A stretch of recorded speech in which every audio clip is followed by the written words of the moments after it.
Hello, ladies and gents, boys and girls, people of all ages, sexualities, and identities, and welcome back to another Doctor Who review. And today we're back with some more Blood of the Daleks.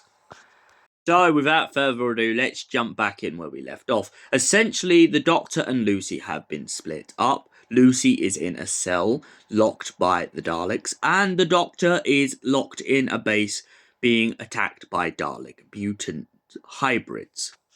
It turns out that he has tracked down and found out Dr. Martez, who is now in the body of a woman, who he has been using to essentially continue his experiments. After Martez managed to escape the noose, Martez has now been living as this woman and essentially building more bodies for these mutant Daleks to go inside of. Meanwhile, elsewhere, it turns out the Daleks are looking for Martez, looking to destroy Martez's experiments and most importantly eradicate the rogue Dalek unit. Lucy doesn't know about the rogue Daleks yet, and nor does the President-elect.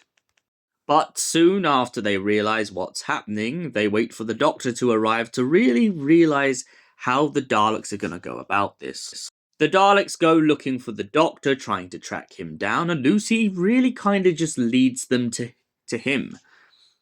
In her defence, she doesn't really know the Doctor and she didn't know what the Daleks were going to do. But luckily for Lucy and the Doctor, they manage to get away whilst they watch a group of Daleks attack a mutant hybrid. The mutant hybrids then flee from the Daleks, being a little bit anxious and very afraid, not knowing why the Daleks turned on them, as they believe themselves to be brothers or sisters to the Daleks themselves. When the mutant Dalek gets back to the lab, it turns out that Martez has continued the breeding process, hoping to build more and more Daleks out of the dead. The Doctor then agrees with the Daleks to destroy the hybrids on the basis that he believes there are too many Daleks out there in the universe as it is. Destroying one more faction wouldn't be a bad thing. This all comes back from the fact that in Genesis of the Daleks were almost destroyed by the Doctor, and he's lived with that regret ever since. When the Doctor finally catches up with Martez, it turns out that she doesn't realise how badly the Daleks that she has been making are turning closer and closer to the real thing. When she decides to shut off the breeding process to build more Daleks, the Daleks become very anxious at her, and her own creation destroys her in turn. The Doctor, however, knows that he can't let the Daleks that have come from a battle far away continue their onslaught on Red Rocket Rising. The only option left is to find a way to destroy them once and for all. Luckily for him and Lucy, however, it turns out that a revolution that has been building on Red Rocket Rising has been already tearing apart at the Daleks and the Dalek counterparts. The survivors of the original Dalek race begin to beg the Doctor for mercy, hoping that he will show some sympathy.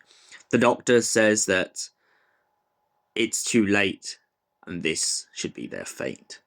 The Doctor and Lucy then go in their separate directions, Lucy agreeing that she wants to stay on Red Rocket Rising, and the Doctor saying that he doesn't really want to take much more responsibility for her.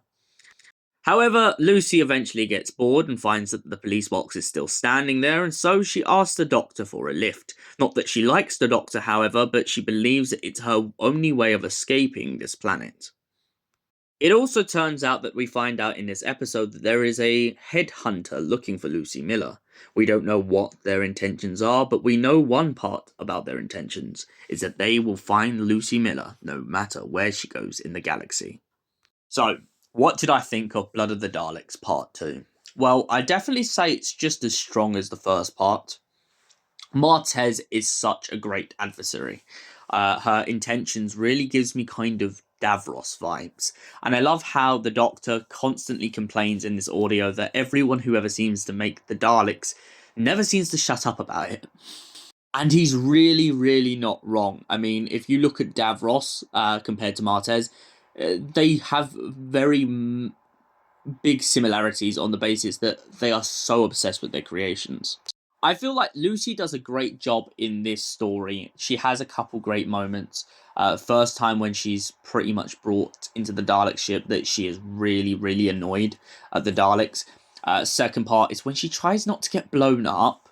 And third part is just when she puts it to the Doctor at the end of this that this is not her fault. The Time Lords have done this. And she just wants to survive. So, what do I give it out of 10? Well, as I said, solid story, great Dalek story, solid adversary, and overall a great arc between the two parts. And for that reason, I give it a solid 9 out of 10. Thank you for watching. We'll see you in the next Doctor Who review. Until then, goodbye, stay beautiful, and have an incredible night.